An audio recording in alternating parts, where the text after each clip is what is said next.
신명기 24장 10절에서 22절입니다.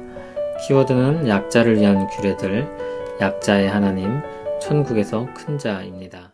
네 이웃에게 무엇을 구워줄 때 너는 그의 집에 들어가서 전당물을 취하지 말고 너는 밖에 서 있고 내게 꾸는 자가 전당물을 밖으로 가지고 나와서 내게 줄 것이며 그가 가난한 자이면 너는 그의 전당물을 가지고 자지 말고 해질 때 그 전당물을 반드시 그에게 돌려줄 것이라. 그리하면 그가 그 옷을 입고 자며 너를 위하여 축복하리니 그 일이 내 하나님 여호와 앞에서 내 공의로움이 되리라.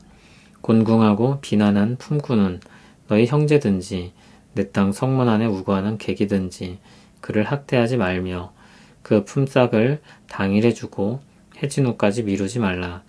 이는 그가 가난함으로 그 품삯을 간절히 바람이라. 그가 너를 여호와께 호소하지 않게 하라. 그렇지 않으면 그것이 내게 죄가 될 것임이라. 아버지는 그 자식들로 말미암아 죽임을 당하지 않을 것이요 자식들은 그 아버지로 말미암아 죽임을 당하지 않을 것이니 각 사람은 자기 죄로 말미암아 죽임을 당할 것이니라. 너는 객이나 고아의 송사를 억울하게 하지 말며 과부의 옷을 전당 잡지 말라. 너는 애굽에서 종되었던 일과 내 하나님 여호와께서 너를 거기서 속량하신 것을 기억하라. 이러므로 내가 내게 이 일을 행하라 명령하노라. 내가 밭에서 곡식을 벨 때 그 한 뭇을 밭에 잊어버렸거든. 다시 가서 가져오지 말고 나그네와 고아와 과부를 위하여 남겨두라. 그리하면 내 하나님 여호와께서 내 손으로 하는 모든 일에 복을 내리시리라. 내가 내 감람나무를 떤 후에 그 가지를 다시 살피지 말고 그 남은 것은 객과 고아와 과부를 위하여 남겨두며 내가 내 포도원에 포도를 딴 후에 그 남은 것을 다시 따지 말고 객과 고아와 과부를 위하여 남겨두라. 너는 애굽 땅에서 종되었던 것을 기억하라. 이러므로 내가 내게 이 일을 행하라 명령하노라. 아멘. 하나님은 가난한 자들에게 관심이 많으십니다. 오늘 말씀은 가난한 자들을 위한 규례들에 대해 말하고 있습니다. 이웃에게 무엇을 구워줄 일이 생겼습니다. 그러면 그의 집에 가서 전당물을 받게 됩니다. 그럴 때 그의 집에 들어가서 직접 전당물을 취하지 말라고 했습니다. 구워주는 사람은 밖에서 기다려야 합니다. 구는 자가 가지고 나와서 주게 했습니다. 그것은 구워주는 사람이 갑이 되어 강제하도록 하지 못하게 하는 것입니다. 그리고 가난한 자들을 존중하게 하는 것입니다. 가난하다고 해서 인격이 묵살당할 이유가 없습니다. 억압받는 일도 없도록 해야 합니다. 만일 12절, 13절에 보듯이 가난한 사람이 자기 겉옷을 전당물로 맡길 수 있습니다. 그러면 그것을 해질 때 반드시 돌려주라 했습니다. 겉옷은 일종의 이불과 같은 역할을 했습니다. 그것이 없으면 가난한 사람은 더욱 비참해졌을 것입니다. 그러면 아예 겉옷을 받지 않는 게 더 좋지 않은가 그런 생각이 들 수도 있습니다.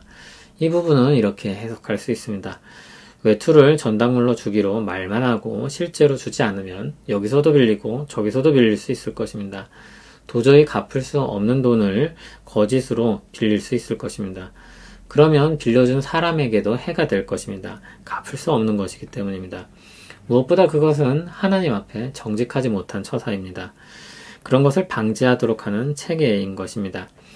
한편 겉옷을 돌려주면 돌려받은 사람은 감사할 것입니다. 돌려준 사람을 위해 축복할 것입니다. 하나님은 그것을 그의 공의를 이룬 일로 여기시며 기뻐하십니다. 14절 15절은 곤궁하고 빈한한 품꾼에 대해 말합니다. 그가 누구든지 그를 학대하지 말며 품삯은 당일에 주고 미루지 말라고 했습니다. 그것은 죄라고 했습니다. 하루 품삯으로 하루 사는 사람입니다. 그게 늦어지면 온 가족이 어려움을 당합니다.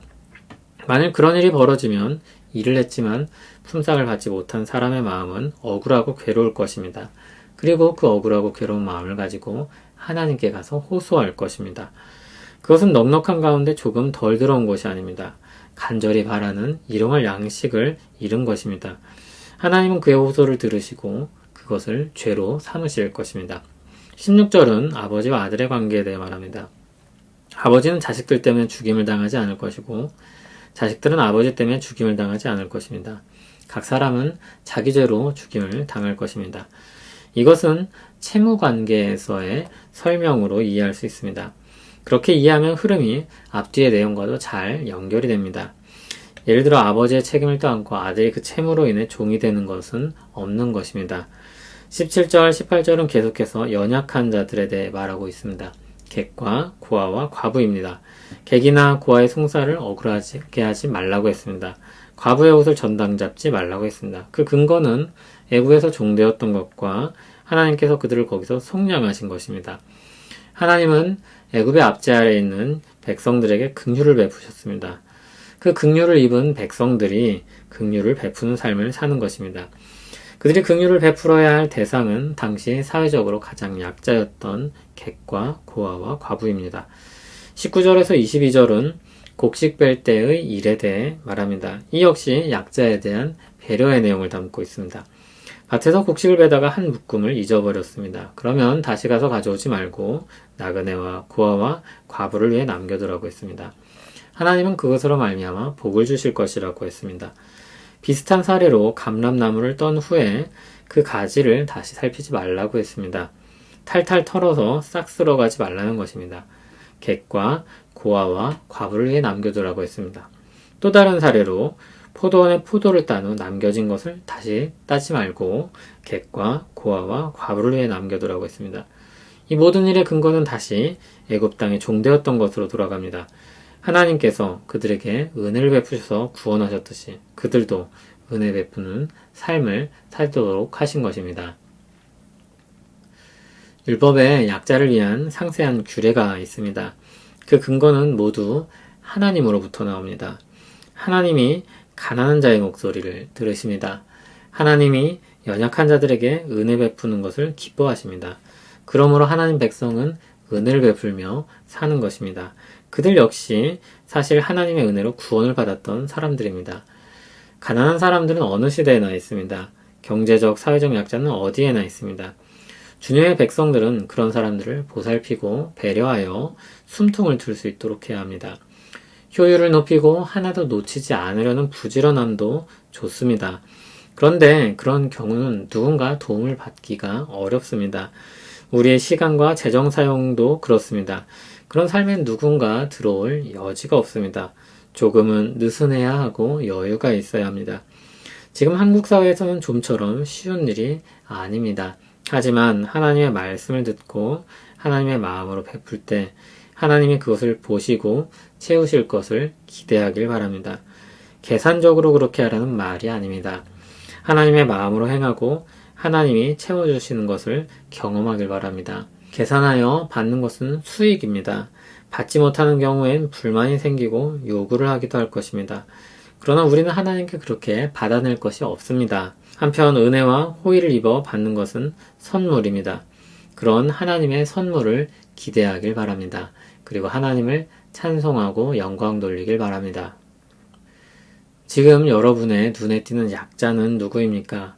로마서 15장 1절을 보면 믿음이 강한 자가 믿음이 약한 자의 약점을 담당할 것이라 했습니다. 주님은 섬기는 자가 천국에서 큰 자라고 가르치셨습니다. 그 일에 있어서 가장 앞장 서신 분이 바로 예수 그리스도이십니다. 예수님은 가장 큰 분으로서 가장 큰 분답게 가장 큰 섬김을 행하셨습니다. 자기 목숨을 많은 사람을 위한 대속물로 주셨습니다. 자기 생명을 다른 사람들을 위해 내어주셨습니다. 그것이 하나님 나라의 원리입니다. 하나님 나라의 은혜이며 즐거움이며 사랑입니다. 내가 누군가에 대해 강한 자임을 확인할 때 갑질을 하려고 하지 말고 높아지려고 하지 말기를 바랍니다. 그들 뒤에 하나님이 계십니다. 하나님은 그들에게 관심이 많으십니다. 그렇다고 두려움에 사로잡혀 그렇게 하기를 바라시지는 않으실 것입니다. 하나님의 긍휼의 마음을 본받고 공감하고 순종하여 하나님의 마음으로 은혜 베푸시는 것을 기대하실 것입니다. 섬기고 배려하고 베풀기를 바랍니다. 하나님처럼 행하는 우리를 하나님이 보시고 기억하실 것입니다. 베푼 대상으로부터 때때로 아무것도 돌려받지 못할 수도 있습니다. 그러나 하나님이 갚으실 것입니다. 하나님이 기억하실 것입니다. 하나님이 기뻐하실 것입니다. 그런 천국의 기쁨으로써 큰 자들이 되어 살아가는 우리 모두 되기를 소원합니다. 하나님의 기쁨이 되기를 소원합니다. 하나님 나라에서 큰 자가 되기를 원합니다. 주님의 뒤를 따라 섬기는 삶을 살기를 원합니다. 우리가 힘이 있고 더 강하다는 것을 느낄 때 더 섬기고 은혜를 베풀기를 원합니다. 우리 마음이 주님을 닮아가기를 갈망합니다. 우리를 통해 주님의 사랑이 나타나게 하옵소서. 그 모든 것을 통해 주님만 모든 영광 받으시옵소서. 예수님 이름으로 기도합니다. 아멘.